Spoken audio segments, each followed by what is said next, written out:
अरे नेपाल बांग्लादेश तक हमारी ज़मीनें कब जा रहे हैं, द्वीप कब जा रहे हैं, तब ये आदमी कुछ नहीं बोल पा रहा है। चाइना के सामने तो भीगी बिल्ली है। आप देखिए कश्मीर से कितने आतंकवादियों ने भाजपा ज्वाइन किया, छांट छांट के बलात्कारी, आतंकवादी, लुटेरे, भ्रष्टाचारी सब भाजपा में जा रहे हैं। तो ये सबको दिख रहा है। बीजेपी का नाम बीजेपी भारतीय जनता पार्टी नहीं है, ये बलात्कारी जाहिल पार्टी है, यही इसका नाम है, यही शोभा देता है। लेकिन देश का रक्षा मंत्री कह देता है कि नहीं कुछ नहीं, सब ठीक है।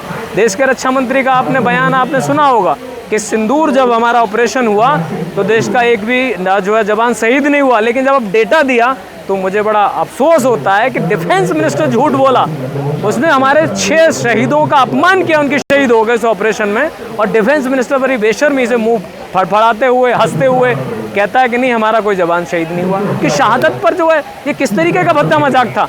तो अरुणाचल प्रदेश तो छोड़िए, और चाइना की तो बड़ी बात कर दीजिए, उसके सामने तो ये कहीं टिकेंगे नहीं विश्वगुरु। अरे नेपाल बांग्लादेश तक हमारी ज़मीनें कब जा रहे हैं, द्वीप कब जा रहे हैं, तब ये आदमी कुछ नहीं बोल पा रहा है। चाइना के सामने तो भीगी बिल्ली है। मोदी जी की लाल आंखों से चाइना कांपता है, मोदी जी सत्ता में आने से पहले कहे थे। तभी तो कुछ कह नहीं पा रहे हैं, सिर्फ सेशेल्स में चले जाएंगे, मेडल खेल रहे हैं। इतना लालची व्यक्ति, जो एक छोटा सा देश जिसकी आबादी 1.25 लाख है, उसने कहा आइए मेडल ले जाइए। कौन सा मेडल भाई, किस बात का मेडल? भारत देश को बर्बाद करने का। एक के बाद मोदी जी ने कहा था, मुझे याद है, अगर आपको याद हो, कि मैं बहुत ही लकी हूँ, ये देश लकी है कि मैं प्रधानमंत्री, मुझे जिम्मेदारी मिली, मुझे माँ गंगा ने बुलाया। तो वो कौन निकम्मा है जिसने गंगा माँ को गंदगी से भर दिया? जहाँ जहाँ जिस व्यक्ति ने इस व्यक्ति को आशीर्वाद दिया, आदरणीय आडवाणी साहब जी ने इस व्यक्ति को बचाया उस ज़माने में गोधरा कांड में, तो उनको ही निकाल के बाहर कर दिया। तो ये व्यक्ति किसी का सगा नहीं। और जो व्यक्ति बचपन में अपने माँ के गहने चुरा के भाग आया हो, ये मैं नहीं कह रहा, नरेंद्र मोदी के बड़े भाई ने कहा, मुझे नहीं पता। तो जो अपनी माँ के गहने चुरा के भागा हो, वो क्या इन बच्चों के भविष्य के लिए चिंतित होगा? अरे क्यों, वो प्रधानमंत्री है ही नहीं, वो तो एक जो अदानी अंबानी का थोपा हुआ एक रिमोट से चलने वाला जो प्रधानमंत्री है। अरे वो उनका बाल बच्चा कोई थोड़ी है, वैवाहिक जीवन थोड़ी है, वो अकेले हैं, देश के लिए सोच रहे हैं, देश के लिए कर रहे हैं। काश एक उनका बच्चा होता जो पढ़ता, उसके दर्द पीड़ा उनको समझ में आती, तो आज यहाँ बच्चों को, छात्रों को यहाँ 48 डिग्री टेम्परेचर में दिन रात यहाँ भूख हड़ताल नहीं करनी पड़ती। अगर मोदी जी विवाहित तो हैं, माफ़ कीजिएगा, वो विवाहित हैं, लेकिन उन्होंने अपनी जो अर्धांगिनी का साथ नहीं दिया, तो उनका व्यक्तिगत विषय है। लेकिन अगर उनके पास कोई बच्चा होता तो बच्चे का दर्द समझ में आता उनको। ऐसा ही योगी का हाल है, वो व्यक्ति भी भांग पी करके बातें करता है, कभी शिक्षा की बात ही नहीं करता, कभी रोजगार की बात ही नहीं करता, जब बोलता है जहर उगलता है। ऐसे लोग कभी नेता होने चाहिए इस देश के। उत्तर प्रदेश में आप ऐसे कह रहे हैं, बाकी तो अब्दुल को चूड़ी टाइट किया जा रहा है, सब ठीक चल रहा है उत्तर प्रदेश में। अरे जिन अब्दुल की यूपी में और इंडिया में चूड़ी टाइट करते हैं, अरब अमीरात में जाके मोदी जी ही करके गले पड़ जाते हैं और रोटियां भी बेलते हैं वहाँ जा करके शेखों की। तो ये अंतर कैसा, ये दोगलापन कैसा? ये तो बहुत ही दोगले लोग हैं। अगर आपको याद हो, पार्टीशन के समय मुस्लिम लीग किसने बनाई थी?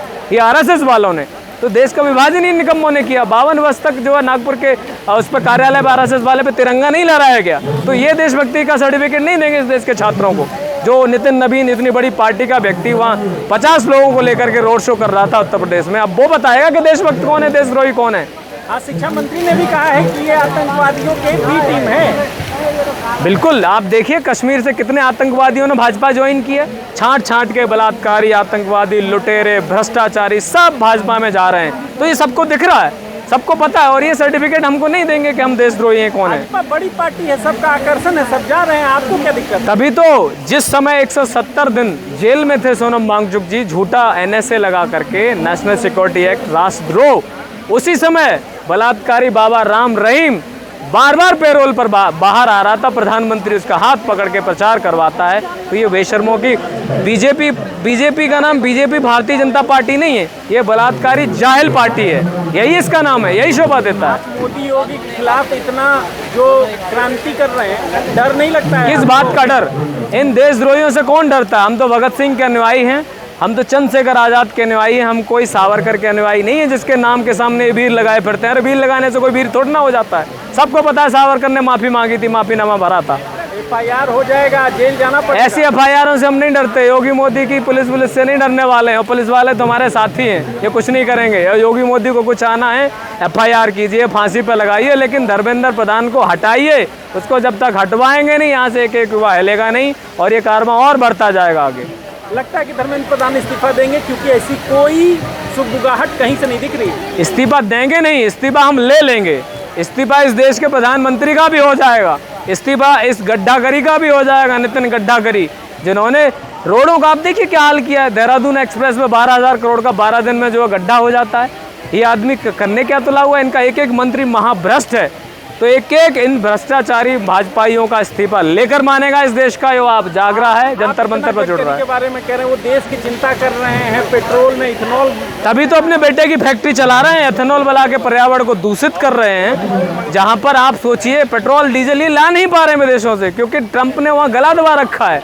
मोदी जी की फाइल खोल रखी है, प्रिस्टीन फाइल, जिसमें इनके नाम है, पेट्रोलियम मंत्री हरदीप पुरी का नाम है वहाँ पर। तो जैसे ही ये पेट्रोल वहाँ ईरान से रसिया से लेना शुरू करेंगे, वहाँ से फाइल खुल जाएंगी, फिर मोदी जी को भागना पड़ेगा। हमारे पड़ोस के देशों में क्या हुआ, जब युवा जागा तो ऐसे भ्रष्ट नेताओं को भागना पड़ा।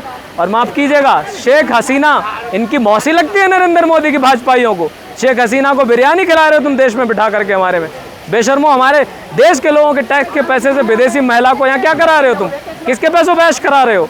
तो ये वही हाल हो जाएगा। ये देखने वाले नहीं मिलेंगे, ये भाजपाई गैंग एक एक भाग जाएगा यहाँ से। ये भारत है। भाजपा कहती है कि ये जो भी जेनजी हैं सब उनके समर्थक हैं, सब मोदी मोदी कर रहे हैं। सब उनके समर्थक होते तो माफ़ कीजिएगा, डबल इंजन मणिपुर में क्यों चल रहा है? 2.5-3 साल हो गए। इन निकम्मों ने रामराज लाने का वादा किया था, वो अलग बात है कि राम को ही लूट लिया। मणिपुर वाले इनकी बातों में आ गए और मणिपुर आज भी चल रहा है। तो सब कुछ ठीक कहाँ है? सब कुछ अगर ठीक होता तो चुनाव लूटे जाते। आप देखिए बंगाल में किस तरीके से चुनाव लूटा गया है। चुनावों का कोई मतलब रह गया है? चुनाव आयोग में जो लोग जिम्मेदार हैं, चुनाव करने वाले जो कमिश्नर हैं, वो मुख्यमंत्री के सलाहकार बनाए जाते हैं। तो ये कौन सी हरकतें? लोकतंत्र खत्म करने पर तुले हुए, संविधान खत्म करने पर तुले हुए।